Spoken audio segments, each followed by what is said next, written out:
जय हिंद बच्चों, आप सभी का स्वागत है हमारे प्यारे से YouTube channel KP classes of mathematics में। और स्टूडेंट, मैं गौरव विश्वकर्मा आज आपको पढ़ाने वाला हूं exercise 3.4 chapter 3 class 11th। Student, जैसे कि आप जानते हो कि हमारे इस चैनल पर क्लास 11th की सीरीज चल रही है, जहां पर हम चैप्टर 3 तक पहुंच चुके हैं और फाइनली आज हम एक्सरसाइज 3.4 को सॉल्व करेंगे। तो आप पेन पेपर लेकर रेडी रहे ताकि आपको कोई भी इंपॉर्टेंट पॉइंट लगे आप उसको नोट कर लें। तो चलिए एक्सरसाइज 3.4 को अब सॉल्व करते हैं। स्टूडेंट, एक्सरसाइज 3.4 में 1 से लेकर के 9 तक क्वेश्चन दिए गए हैं। टोटल 9 क्वेश्चन हैं और सभी में ही हमको प्रिंसिपल और जनरल सॉल्यूशन पता करना है। तो जैसे कि इसका पहला क्वेश्चन है कि 10x इज इक्वल टू √3। ठीक है, ये हमें पहला क्वेश्चन दे दिया है और इसमें हमें ये कहा है कि इसके प्रिंसिपल और जनरल सॉल्यूशन दोनों ही पता करें। प्रिंसिपल सॉल्यूशन क्या होते हैं, जनरल सॉल्यूशन क्या होते हैं, इसके बारे में पूरी डिटेल इंफॉर्मेशन मैंने अपनी लास्ट वीडियो में दी है। उसमें बताया है कि ये क्या होते हैं प्रिंसिपल सॉल्यूशन और जनरल सॉल्यूशन। उसका लिंक मैंने इस वीडियो के डिस्क्रिप्शन में भी दिया है, आप जाएं और वहाँ पर जाकर उसको ज़रूर देखें। तो सबसे पहले हमें ये इक्वेशन है, ये क्या है, एक ट्रिग्नोमेट्रिक इक्वेशन है। इक्वेशन जो इक्वालिटी को शो करती है। ये एक ट्रिग्नोमेट्रिक फंक्शन है जो किसके इक्वल है, √3 के इक्वल है। ठीक है, हमें इसका प्रिंसिपल सॉल्यूशन बताना है। तो स्टूडेंट, ये जो क्वेश्चंस हैं इसमें कुछ स्टेप्स इन्वॉल्व हैं। सिंपल सी बात है, जब क्वेश्चन करते हैं उसको सोल्व करते हैं तो कुछ स्टेप्स आते हैं कि कैसे कैसे उसको सोल्व करना है। तो उन स्टेप्स में सबसे पहला जो स्टेप है वो ये है कि हमें हमेशा ये देखना चाहिए कि वो ट्रिग्नोमेट्रिक जो फंक्शन है वो निगेटिव है या पॉजिटिव है।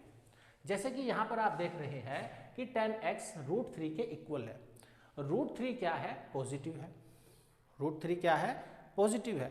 तो ये जो 10x है यानी कि जो एंगल x है 10 के लिए, ये किस किस क्वाड्रेंट में पॉजिटिव है, सबसे पहले हमें ये चेक करना होता है। अगर ये निगेटिव दिया हुआ होता, मान लीजिए सवाल ये आता कि 10x इज इक्वल टू -√3, तो फिर हम ये देखते कि जो 10x है किस किस क्वाड्रेंट में निगेटिव आता है। अब जैसे कि आपको बहुत ही अच्छे से मालूम है कि ये क्वाड्रेंट है, कार्टेशियन प्लेन है, ये क्वाड्रेंट है। क्वाड्रेंट ये हमारा कौन सा क्वाड्रेंट हो गया, फर्स्ट क्वाड्रेंट, ये सेकंड क्वाड्रेंट, ये थर्ड और ये फोर्थ क्वाड्रेंट। जो 10 है वो फर्स्ट और थर्ड इन दोनों क्वाड्रेंट में ही क्या होता है, पॉजिटिव होता है। भाई फर्स्ट क्वाड्रेंट में सारे पॉजिटिव होते हैं, थर्ड क्वाड्रेंट में 10 और क्वाड पॉजिटिव होता है। ठीक है, तो अब यहाँ पर हमें इसका प्रिंसिपल सॉल्यूशन पता करना है और प्रिंसिपल सॉल्यूशन पता करना बहुत ही आसान है। सबसे पहले आपने ये देखा कि ये पॉजिटिव है, तो ये पॉजिटिव कहाँ कहाँ पर है। तो यहाँ पर थोड़ी सी स्टेटमेंट हम लिख लेते हैं, लैंग्वेज लिखनी बहुत ज़रूरी है, ठीक, ताकि क्वेश्चन का सॉल्यूशन एक फॉर्मल सॉल्यूशन लगे कि ऐसे ही नहीं हमने जैसे रफ कॉपी में वर्क कर देते हैं, ऐसे नहीं। तो इट इज गिवन जो 10x है इज पॉजिटिव।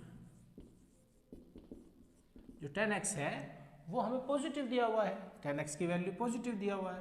तो इट मीन्स, अब इसका मतलब क्या हुआ, इट मीन्स दैट जो x है एंगल x, ठीक है, कभी कभी एंगल में x की जगह थीटा भी दे सकते हैं, अल्फा भी दे सकते हैं, किसी भी वेरिएबल का इस्तेमाल कर सकते हैं। तो आप उसमें घबराएं नहीं, ठीक, कुछ भी आ सकता है यहाँ पर। तो x lies in first and और भाई या तो ये फर्स्ट क्वाड्रेंट में होगा या फिर ये कौन से क्वाड्रेंट में होगा, थर्ड क्वाड्रेंट में। भाई दोनों में 10 पॉजिटिव है ना, और यहाँ पे √3 हमें वैल्यू दे रखी है। अब जरूरी नहीं कि वो फर्स्ट में ही हो और कहीं ना हो, भाई थर्ड में भी तो पॉजिटिव है। भाई 3.2 के इंट्रोडक्शन में आपको क्या बताया था कि एंगल्स जो है, भले ही एंगल्स बढ़ते रहें लेकिन उनकी जो वैल्यू है वो क्या होती रहती है, रिपीट होती रहती है। कैसे, देखो जैसे भी आपको पता लग जाएगा, थोड़ा सा सब्र रखें, अभी मैं आपको ये क्लियर कर दूंगा। तो यहाँ पर आप देखो जो 10x है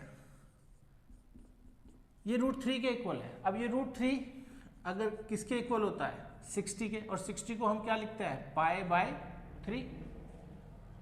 बाई √3 जो वैल्यू है किस एंगल के लिए है tan की?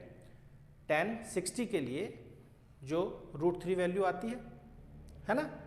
अब 60 को हम क्या लिख सकते हैं? π/3 रेडियन मेजरमेंट में हमने लिख लिया। तो ये किसमें हो गया हमारा? फर्स्ट क्वाड्रेंट में, है ना। अब अगर ये पड़े थर्ड क्वाड्रेंट में, भाई थर्ड क्वाड्रेंट में भी आ सकता है। अब थर्ड क्वाड्रेंट में जो एंगल है उसको हम किस तरीके से डिनोट करते हैं? पाई प्लस एक्स, है ना, by tan 180 plus theta, tan theta के ही इक्वल होता है। और थर्ड क्वाड्रेंट है तो 180 प्लस से हमने इसमें शो किया इसको, और tan पॉजिटिव वैल्यू देगा, है ना। तो थर्ड क्वाड्रेंट के लिए हमने इसको कैसे लिख लिया? पाई प्लस π/3, ठीक है। और ये किसके इक्वल है? tan π/3 के, इसी के ही तो इक्वल होता है। tan 180 plus theta tan theta, या tan 180 plus x tan x. अब यहां पर आप देखिए ये जो वैल्यू आई ये क्या आई?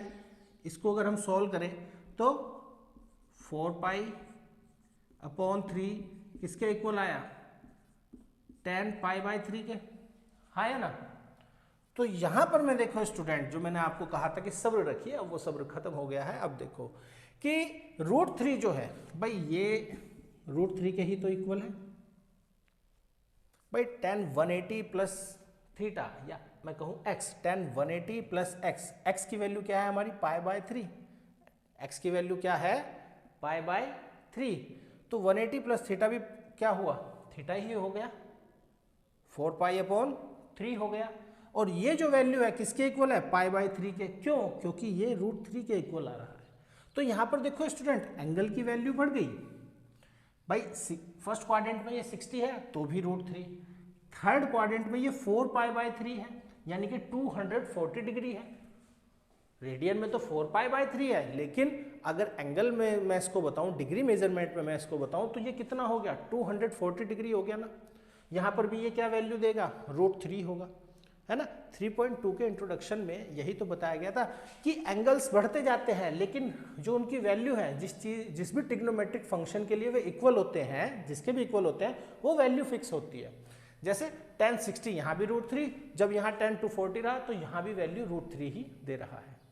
तो स्टूडेंट अब आप यहाँ पर देखें कि ये जो x है ये क्या है भाई? ये एक तो π/3 है और ये क्या है? 4π/3 है। अब ये जो x की वैल्यू है जो इस इक्वेशन को क्या कर रही है? सेटिस्फाई कर रही है भाई। ये वैल्यू इस इक्वेशन को सेटिस्फाई कर रही है ना।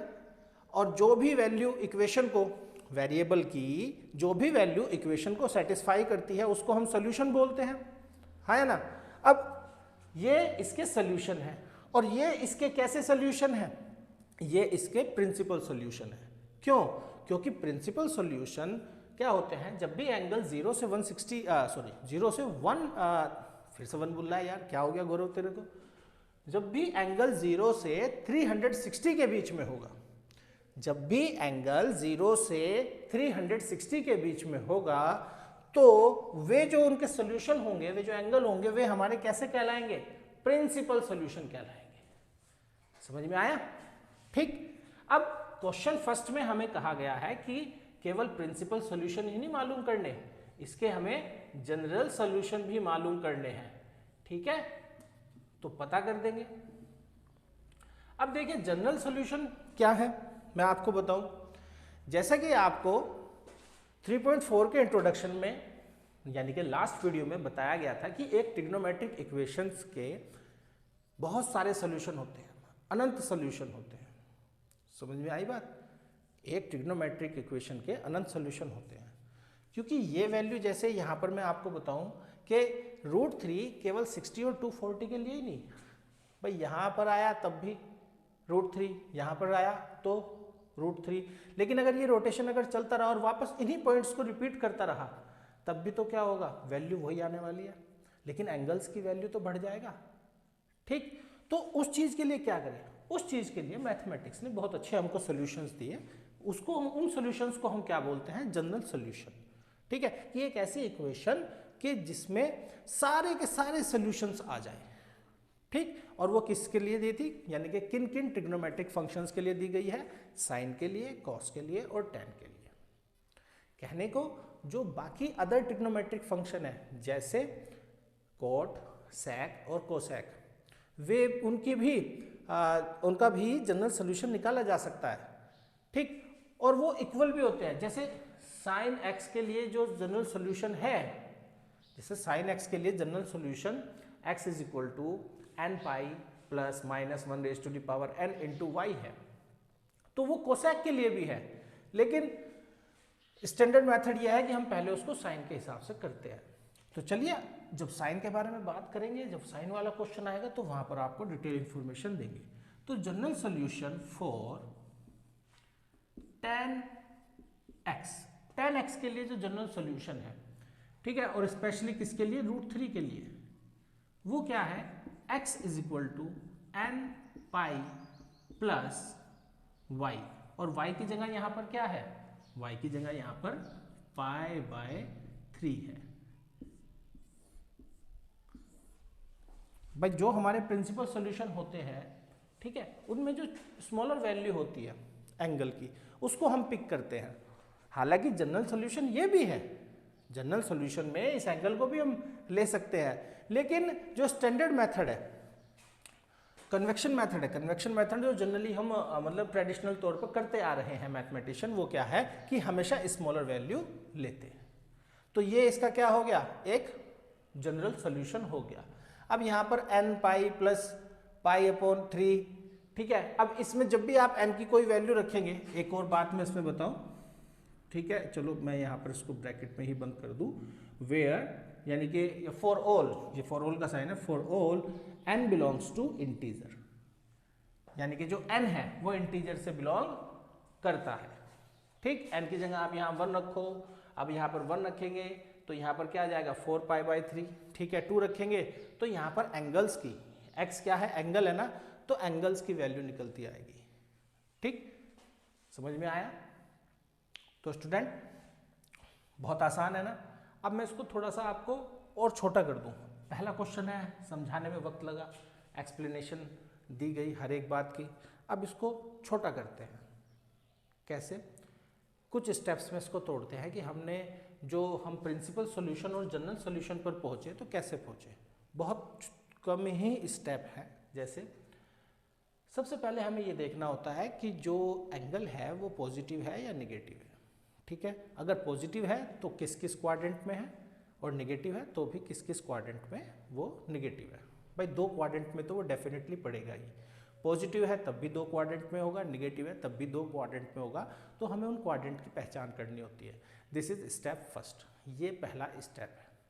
फिर पहला स्टेप जैसे ही हम ले लें, फिर उन क्वाड्रेंट्स में एंगल को किस तरीके से रिप्रेजेंट किया जाता है। जैसे पहले क्वाड्रेंट की बात करें तो पहले क्वाड्रेंट में √3 को हम, जाहिर सी बात है, किसकी वैल्यू है, 60 की वैल्यू है, π/3 से रिप्रेजेंट कर दिया। ठीक, अब यही है थर्ड क्वाड्रेंट में। थर्ड क्वाड्रेंट में भी पॉजिटिव है, तो थर्ड क्वाड्रेंट में हमने इसको कैसे रिप्रेजेंट करा, 180 प्लस x यानी कि पाई प्लस π/3 से। फिर इसको जनरली हमने सॉल्व करा तो हमारी वैल्यू आ गई ये 4π/3 इज इक्वल टू 10π/3, और ये किसके इक्वल है, √3 के। तो यहां पर हम प्रिंसिपल सॉल्यूशन पर पहुंच गए।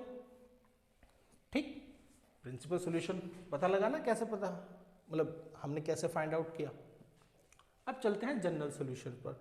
जनरल सॉल्यूशन बहुत ही आसान है, थोड़ी सी मेहनत प्रिंसिपल सॉल्यूशन फाइंड आउट करने के लिए की जाती है। जनरल सॉल्यूशन के लिए तो बस और कुछ नहीं, हमें जो सॉल्यूशंस दिए हुए हैं पर्टिकुलर ट्रिग्नोमेट्रिक फंक्शन के लिए, tan x के लिए, cos x के लिए, sin x के लिए, उन सॉल्यूशंस को लिखना है और उसमें y में स्मॉलर वैल्यू को पुट कर देना है। ठीक, क्लियर। मैं उम्मीद करता हूं कि आपको समझ में आया। और बेहतर जानने के लिए अब हम बढ़ते हैं नेक्स्ट क्वेश्चन की तरफ। नेक्स्ट क्वेश्चन देखिए स्टूडेंट, हमें दिया गया है sec x और उसकी वैल्यू हमें दी गई है 2 के इक्वल। जो sec x है वो 2 के इक्वल है। ठीक है, अब हम क्वेश्चंस को थोड़ा स्पीडी वे में करेंगे।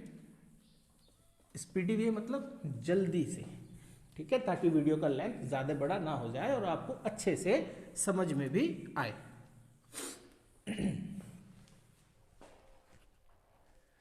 स्टूडेंट यहाँ पर हमें दिया हुआ है क्वेश्चन नंबर जो 2 है इसका, उसमें हमें कहा है कि sec x 2 के इक्वल है। तो यहाँ पर जनरली मैं आपको बताऊं कि जैसे मैथमेटिशियंस करते हैं, टीचर्स करते हैं, वे क्या करते हैं कि पहले इसको बस sec है इसको cos में बदल लेते हैं। कोई गलत नहीं, सही तरीका है, ठीक है। आप इस क्यों? क्योंकि जब हम जनरल सॉल्यूशन पता करते हैं तो जनरल सॉल्यूशंस हमें साइन, कोस और tan के लिए दिए गए हैं, साइन, कोस और tan के लिए दिए गए हैं। लेकिन अगर ध्यान से अगर आप देखो तो वही जनरल सॉल्यूशन उनके जो रेसिप्रोकल है उनके लिए भी इक्वल होते हैं। जैसे साइन x का जो सॉल्यूशन है वो कोसेक x पर भी लगेगा। क्वेश्चन सॉल्व करें, आप देखें सेम आंसर आने वाला है, ठीक। जो कोस x का है वो सेक x के लिए भी एप्लीकेबल होता है, जो tan x का है वो कोट x पर भी लगता है। General solutions, principal solutions find out करने का तो सेम वही स्टेप्स है, उसी तरीके से हम वर्क को करते हैं, मेथड सेम ही है। तो सबसे पहले हम यहाँ क्या करेंगे कि जैसे सेक x है, आप इसको किस में बदल लें? कोस में, सॉरी। अब हमें पता है जो कोस x होता है वो क्या होता है? 1/sec x होता है, हाँ या ना। इसको हमने कॉस में बदल लिया। क्यों बदल लिया? मैंने अभी आपको बताया।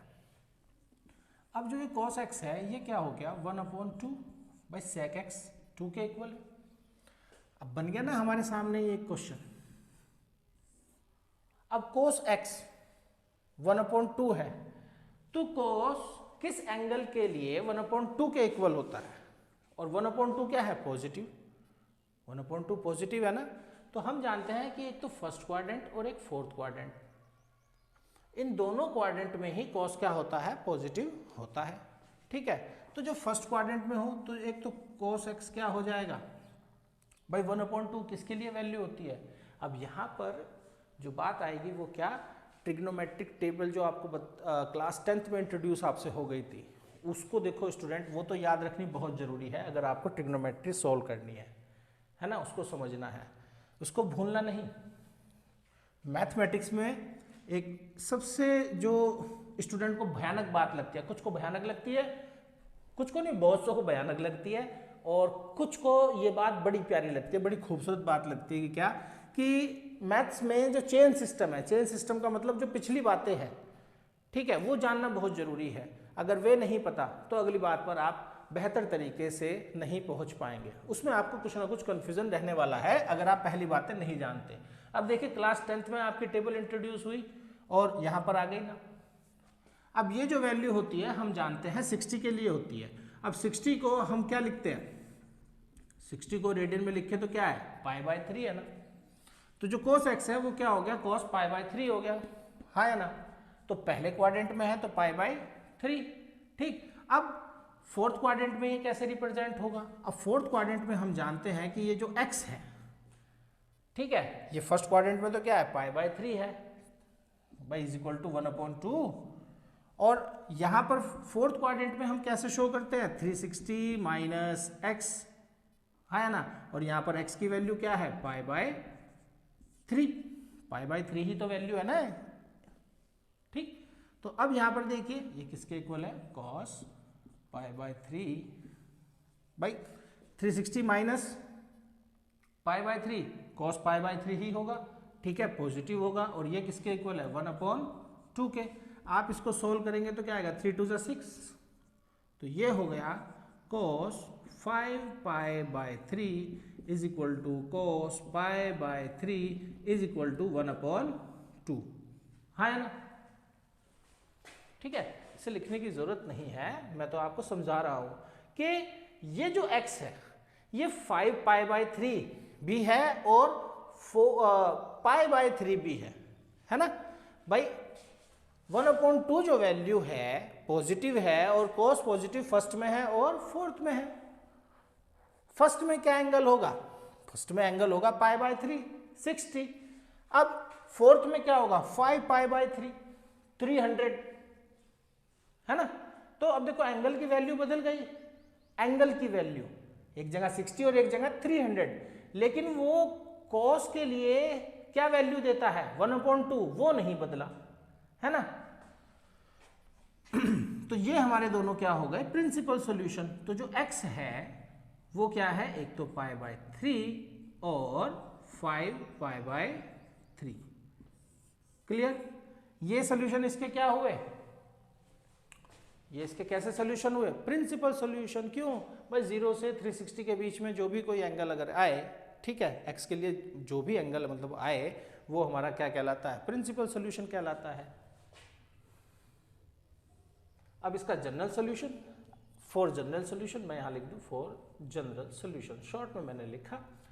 तो कॉस के लिए हम जानते हैं, कॉस के लिए क्या है 2nπ ± y, और अब यहाँ y क्या है भाई, एक x तो हमारा क्या हो गया π/3, y क्या हो गया हमारा भाई 5π/3, लेकिन हम यहाँ जो कौन सा एंगल पिक करेंगे, हम यहाँ पर छोटे वाला एंगल को क्या करेंगे, पिक करेंगे। तो ये हमारा क्या हो गया, जनरल सॉल्यूशन।